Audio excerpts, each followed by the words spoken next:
बोलता हिंदुस्तान पे तमाम दर्शकों का स्वागत है। दुनिया में बहुत कुछ बदलने वाला है या बदलने की आहट बहुत तेजी से सुनाई दे रही है। इसको लेकर लगातार आकलन हो रहे हैं। लगातार तमाम लोग इसको एनालाइज कर रहे हैं। कहीं पर कोई बात हो रही है कि थर्ड वर्ल्ड वॉर होने जा रही है, कोई कह रहा है कि दुनिया के मानचित्र से फला देश खत्म हो जाएगा। हमला कब होगा इजराइल का, कैसे होगा, क्या ईरान से वो बदला लेगा नहीं लेगा, अमेरिका का क्या रोल रहेगा, तमाम चीजों पर बहुत माथापच्ची हो रही है। लेकिन इन तमाम चीजों के बीच में एक खबर ये आई कि इजराइल ने यूएन को बैन कर दिया। ये एक बहुत ही अचंभित करने वाली स्थिति कि दरअसल इस पूरी दुनिया में यूएन का जन्म जब हुआ और जिस वोटों के लिए वो जन्म हुआ था वो शायद धराशायी हो गया है। यूएन वो किसी काम का नहीं रहा। हमारे साथ बात करने के लिए प्रकाश केरे जी है। प्रकाश जी, स्वागत है आपका। बहुत बहुत धन्यवाद, बहुत धन्यवाद। प्रकाश जी, सबसे पहले तमाम अपडेट्स पर बात करेंगे, लेकिन ये बात कैसी लगी, किस तरह से इसे देखें कि यूएन को इजराइल बैन कर रहा है। आप ऐसी ऑर्गेनाइजेशन जो दुनिया में जन्म किस लिए लिया, शायद वो मकसद भूल गई, खुद ऑर्गेनाइजेशन मकसद भूल गई है, तभी ये हालात बन रहे हैं और स्थिति ये आ गई कि एक देश कह रहा है कि अब यूएन हमारे यहां बैन है। देखिए, ये तो सीधी सी बात है कि जिस तरीके से इजरायली प्राइम मिनिस्टर ने तमाम रेड लाइंस का उल्लंघन किया है और वो जिस तरीके की मनमानी कर रहे हैं वेस्ट एशिया में, उसको देखते हुए ये आश्चर्य की बात नहीं है। आश्चर्य की बात ये है कि और ये भी हम लोगों को याद करना चाहिए कि जब से पिछले साल से ये गाजा का जो मसला शुरू हुआ है, तो लगातार इजराइल की तरफ से ये कहा गया है कि यूनाइटेड नेशंस जो है और खासकर उसके जो मुखिया हैं, महासचिव हैं, ये लोग जो है एंटी सेमाइट हैं, एंटी इजराइल हैं। अभी कल भी इन्होंने कह दिया कि ये टेरर ग्रुप्स का सपोर्ट कर रहे हैं, ये हिजबुल्लाह के समर्थक हैं। तो एक तो ये, दूसरी चीज कि अब इन्होंने जहां जहां भी हमले किए फिलिस्तीन में या सीरिया में या लेबनान में, अब तक आप समझ लें कि पिछले एक साल के भीतर करीब 225 संयुक्त राष्ट्र के वॉलंटियर्स जो हैं, उनके कर्मी जो हैं, वो मारे जा चुके हैं। और गाजा में यूनाइटेड नेशंस के जो ऑफिसेज हैं उनको भी उन पर भी बमबारी हुई है। और आपको ये भी याद होगा कि कुछ महीने पहले इन्होंने ये आरोप लगाया कि जो 7 अक्टूबर को हमले हुए थे इजराइल में, उसमें कुछ ऐसे लोग भी शामिल थे जो यूनाइटेड नेशन के लिए काम करते हैं। और उसके आधार पर इन्होंने इजराइल ने, अमेरिका ने, कुछ और यूरोपीय देशों ने यूनाइटेड नेशन का जो काम गाजा में चल रहा है उसकी फंडिंग रोक दी थी। बाद में जानकारी, जांच हुई, पता चला कि ये झूठ बात थी, ये गलत आरोप था। तो एक तो इनका है। और इजराइल का यूनाइटेड नेशन के साथ जो उसकी तनातनी है, उसका और भी पीछे बैकग्राउंड जाता है। जैसे कि जब फिलिस्तीन को वहां पर जगह मिली, यूनिसेफ में उसको जगह मिली फिलिस्तीन को, तो यूनिसेफ से इजराइल ने अपने आप को किनारा कर लिया था। तो एक तो ये पार्ट है। दूसरी चीज जो इससे जुड़ती है कि यूनाइटेड नेशन जैसे मंच को बर्बाद करने में अमेरिका की जो भूमिका रही है, क्योंकि अमेरिका का जो एकाधिकार या वर्चस्व या हेगेमनी जो पूरे दुनिया में है, वो उसको अगर कोई चीज काउंटर कर सकती है तो कोई ऐसा मंच ही काउंटर कर सकता है जहां पे आपकी बात की भी उतनी ही वैल्यू होगी, उतना ही वजन होगा उसका, जितना कि अमेरिका या चीन या रूस या किसी और का होगा। तो मुझे लगता है कि एक उस कड़ी में भी इस चीज को देखा जाना चाहिए। और यह सही है कि अमेरिकी पॉलिटिक्स पे, अमेरिकी गवर्नमेंट पे इजराइल का बहुत बड़ा जो है प्रभाव है। लेकिन मुझे नहीं लगता कि ये चीज उन्होंने अमेरिकन से बिना पूछे या बिना उनकी राय के कर लिया होगा। और आप ये भी देखें कि इजराइल के इस कदम का कोई बहुत गंभीर आलोचना जो है वेस्ट की तरफ से नहीं आई है। तो ये भी एक तरीके से ये है कि भाई मुहर लगाने जैसी बात है, जैसा कि अभी हमलों में हम लोग देख रहे हैं एक साल से जिस तरीके से चीजें चल रही हैं। और एक चीज जो आपने कही कि यूनाइटेड नेशन का कमजोर होना, देखिए एक चीज हम लोगों को ये समझनी चाहिए। और बहुत सारे लोग कुछ लोग नाराजगी में, कुछ लोग फ्रस्ट्रेटेड होके कि भाई कुछ हो क्यों नहीं रहा, इस तरीके से कत्लो गारत मची हुई है।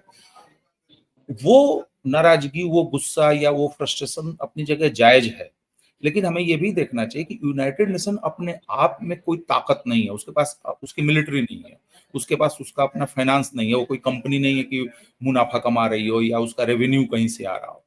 ये जो बड़े देश हैं वो अपने तरफ से उसको कुछ कंट्रीब्यूट करते हैं, अमेरिका, चीन, रूस, यूरोप के देश वो कंट्रीब्यूट करते हैं। उसी तरीके से जो पीस कीपिंग फोर्स होती है उसमें जैसे हिंदुस्तान सबसे बड़ा कंट्रीब्यूटर है, पाकिस्तान है, बांग्लादेश है और कुछ देश है। तो देशों के सहयोग से ही वो मंच बनता है। और आप उसकी, जैसे सिक्योरिटी काउंसिल ने मान लीजिए कि कोई प्रस्ताव पारित किया तो बाकी लोग उसको एहतराम के साथ उस पर अमल करें, ये एक चीज होती है। लेकिन अब आप देख रहे हैं कि सिक्योरिटी काउंसिल में सीज फायर की बात हुई थी गाजा में, लेकिन क्या अमेरिका ने, ब्रिटेन ने, फ्रांस ने लिप सर्विस के अलावा अपने ही प्रपोजल को, अपने ही वोट द्वारा पारित प्रस्ताव को लागू करने के लिए क्या किसी तरीके का दबाव डाला? बल्कि उल्टे तो हम ये देख रहे हैं कि लगातार हथियारों की सप्लाई हो रही है।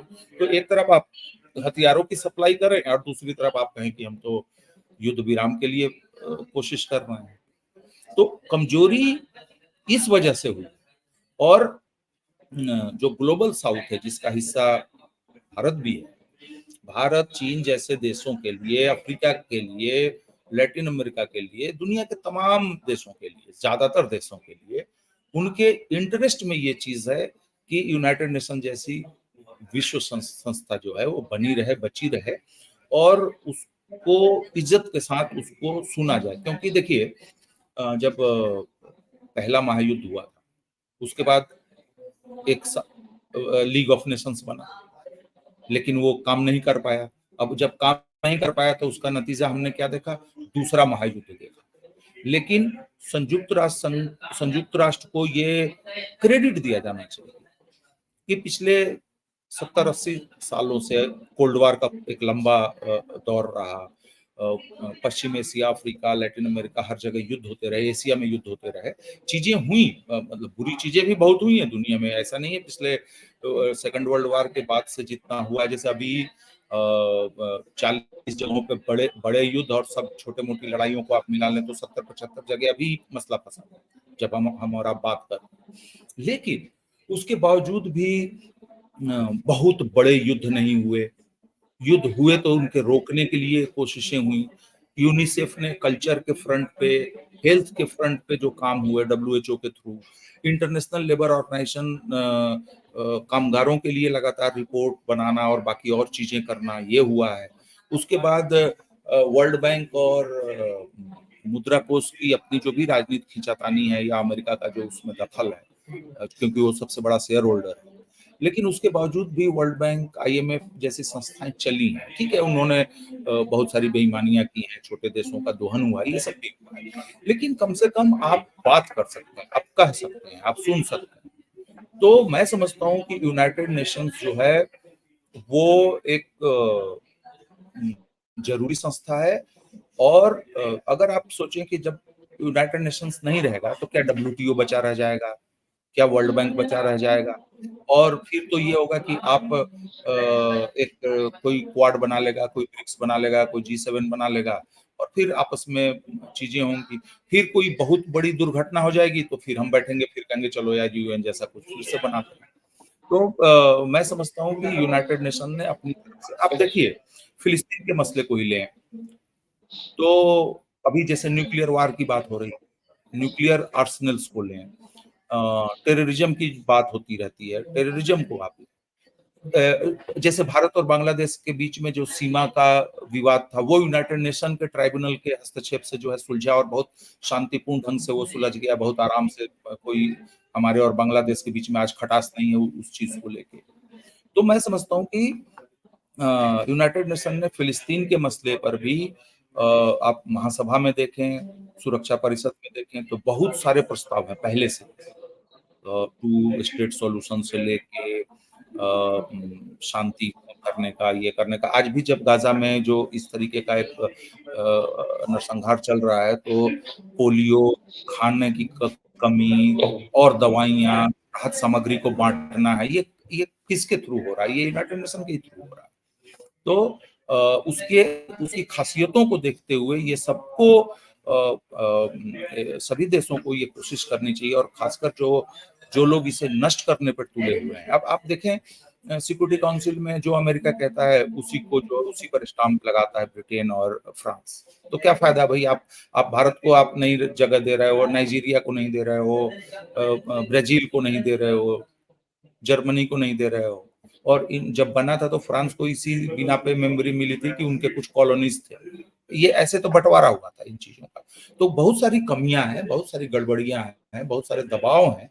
उसके बावजूद मैं मानता हूं कि यूनाइटेड नेशन जैसी संस्था हमारी दुनिया के लिए बहुत जरूरी है। प्रकाश जी, लेबनान में जो हालात है, और लगातार तस्वीरें इस बात की आ रही हैं कि इजरायली सोल्जर्स के जो बॉडीज है वो वापस जा रही है, लेकिन लेबनान पर हमले भी जिस तरह से इसराइल की तरफ से ग्राउंड ऑपरेशन के बाद एयर स्ट्राइक और तमाम चीजें हो रही, कतर का पहुंचना, ईरान के राष्ट्रपति का कतर पहुंचना, गल्फ कंट्रीज की बैठक होना, किस तरह के संकेत है? अमेरिका एक तरफ ये कह चुका है कि ईरान पर के न्यूक्लियर जो स्ट्रक्चर्स है उस पर कोई भी हमला अगर इजराइल करता है तो हम उसके साथ नहीं है। कितनी संजीदगी से इन तमाम चीजों को अब लिया जाए, क्योंकि अमेरिका जो कहता है इजराइल वो मानेगा, ये अमेरिका भी श्योर नहीं है। और इस सब के बीच लेबनान को लेकर अब लामबंदी हो रही है, गोलबंदी हो रही है कि कहीं लेबनान पर इस तरह की स्ट्राइक और इस तरह के हमले और तेजी से ना हो। देखें, एक तो न्यूक्लियर जो प्लांट्स हैं या जो उनके फैसिलिटीज हैं ईरान की, या किसी भी देश की, आपने रूस यूक्रेन के मसले में भी आपने देखा होगा कि परमाणु ऊर्जा के जो केंद्र हैं उन पर, वहां पे कोई बम विस्फोट हुआ या कुछ हुआ तो दुनिया भर में चिंताएं बढ़ जाती हैं, क्योंकि न्यूक्लियर साइट्स पर हमला होना, फिर उसके बाद मान लीजिए कि रेडियो एक्टिविटी बढ़ जाए या क्या हो जाए, वो बहुत भारी विनाश का कारण बन सकता है।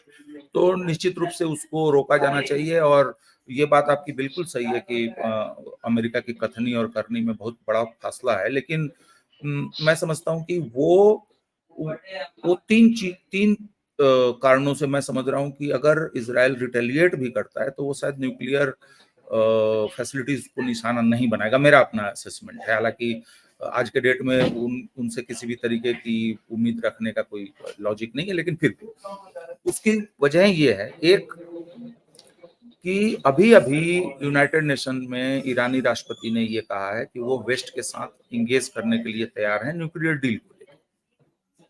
तो आप ठीक है, आप ईरान पर हमला कर देंगे, उसके न्यूक्लियर फैसिलिटीज को तबाह कर देंगे, लेकिन उसके पास जो ऑलरेडी नो हाउ आ चुका है, जो उसके पास टेक्नोलॉजी आ चुकी है, जो साइंस उसने डेवलप किया है उस बम को बनाने के लिए या परमाणु ऊर्जा के लिए, वो तो नष्ट नहीं होगा।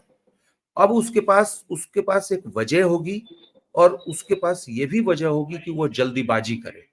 तो यह हमला न्यूक्लियर हथियार बनाने के लिए ईरान को बहुत तेजी से प्रोपेल कर सकता है, और इस चीज को अमेरिका और वेस्ट भी बखूबी समझ रहे हैं। एक दूसरी चीज कि अब ईरान को भी ये तब समझना पड़ जाएगा कि हम जो उम्मीद रख रहे हैं कि वेस्ट जो हमसे पॉजिटिवली इंगेज करेगा इस पे, जब जैसे कि बराक ओबामा के टाइम पे हुआ था, अब वो स्थिति नहीं है।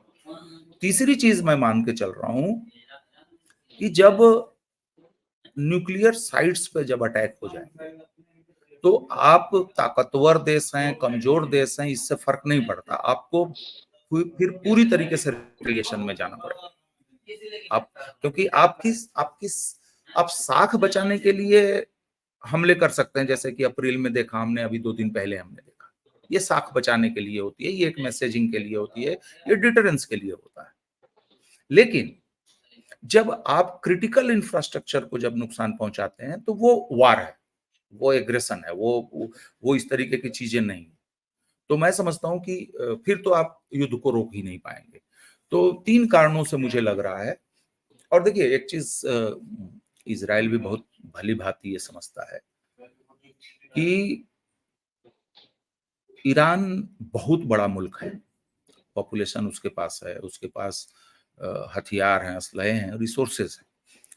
और अरब्स भी ये समझते हैं, जो आपने गल्फ और गल्फ काउंसिल और कतर गए, वहां पे बातचीत हुई, उसकी वजह ये है कि अगर इस युद्ध में ईरान अमेरिका शामिल होता है, तो जो अमेरिका के सैनिक ठिकाने अरब देशों में हैं, वे फिर लेजिटिमेट टारगेट बन सकते हैं, क्योंकि युद्ध युद्ध के नियम ये बता रहे हैं कि आप मेरे खिलाफ लड़ रहे हैं तो मैं आपके मिलिट्री बेसिस को अटैक करूंगा।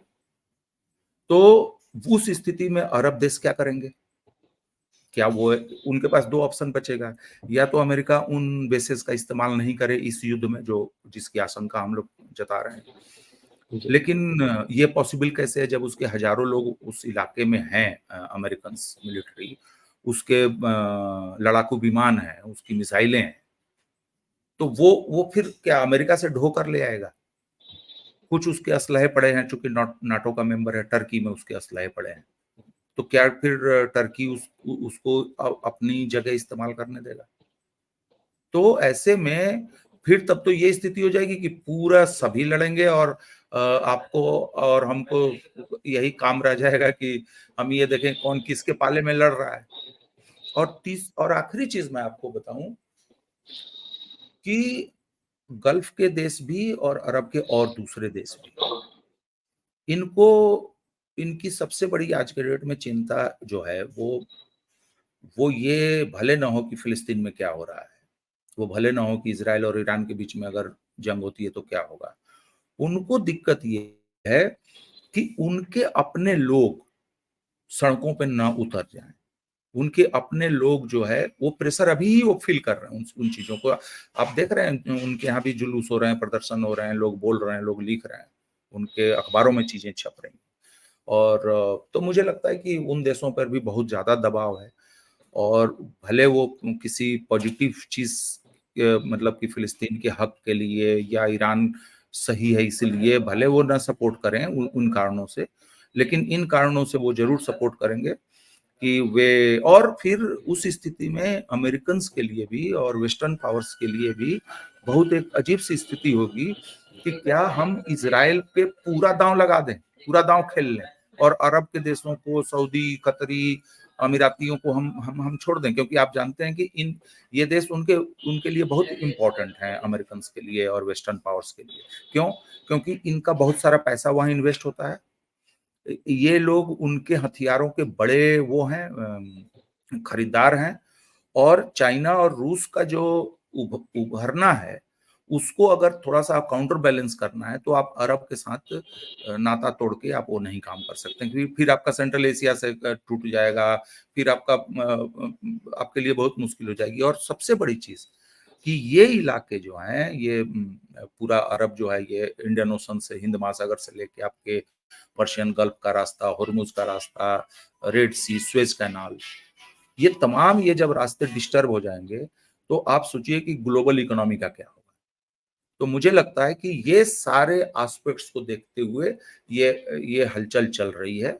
और मैं तो बहुत हैरान हूं, क्योंकि आपको ध्यान में होगा कि जब अरब लीग से लिया गया और अभी जब वापस भी लिया गया, तो कतर बहुत उसको लेके बहुत वो कंफर्टेबल नहीं था उस चीज को लेके, और सीरिया को निकालने में कतर की बड़ी भूमिका थी। और इस बार इन्होंने कहा कि हम सपोर्ट नहीं करेंगे, लेकिन हम अपोज भी नहीं करेंगे। और पीछे आपने एक चीज और देखी थी कि बहुत साल के बाद जॉर्डन के विदेश मंत्री पहुंचे थे ईरान कुछ दिन पहले, ये सब नई चीजें होने से पहले। तो मैं समझता हूँ कि अरब के देशों के सामने भी बहुत बड़ा वो है। और दूसरी चीज, एक चीज और भी दबाव है ना, आप ये समझें कि कल को लेबनान है, गाजा है, ये यहाँ से जब शरणार्थी निकलना शुरू होंगे तो कहाँ जाएंगे? वो प्रेशर भी तो बहुत बड़ा प्रेशर है। और हम लोगों को ध्यान में रखना चाहिए कि जॉर्डन में बहुत बड़ी संख्या फिलिस्तीनी रिफ्यूजीज की है। प्रकाश जी, आखिर में ये कि लेबनान में जो हलचल चल रही है, लेबनान से जो खबरें आ रही हैं कि इजरायली सैनिकों की जो डेड बॉडीज हैं वो बड़ी तादाद में वापस आ रही है, वो जब इजराइल पहुंच रही हैं, तो क्या लग रहा है कि आपको कि इजराइल ने ये गलत दाव चल दिया कि आप अपनी आर्मी को एंटर कर रहे हैं लेबनान में, एयर स्ट्राइक की बातें कर रहे हैं। दूसरी तरफ ईरान ने जो हमला किया उसका आपको अंदेशा भी नहीं था कि ये हो जाएगा। उस हमले ने तमाम खेल बिगाड़ दिया इजराइल का, जो लेबनान के साथ वो करने जा रहा था कि अब उसे सोचना पड़ेगा कि आगे क्या कदम उठाना है। और जो हिजबुल्लाह के साथ सीधी टक्कर हो रही है, हल्के में ले लिया है हिजबुल्लाह को क्या इजराइल ने? देखिए, इसमें दो बातें हैं। एक तो ये है कि जो बहुत दिनों से जो हिजबुल्लाह के फायरिंग की वजह से नॉर्दर्न इजराइल में जो करीब 1 लाख के आसपास लोग जो विस्थापित हुए हैं, वहां से खाली कराया गया उनको।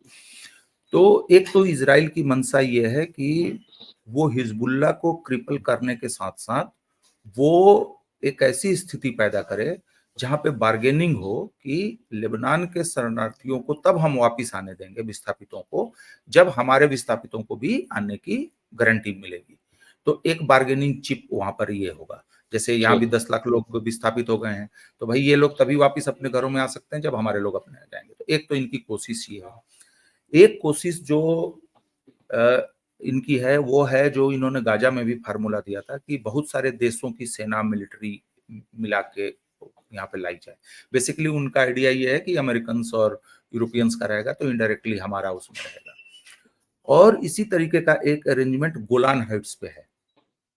सीरिया और इजराइल के कब्जे के बीच में एक बफर जोन जैसा बनाया गया जहाँ पे इंटरनेशनल मिलिट्री का डेरा है वहाँ पे।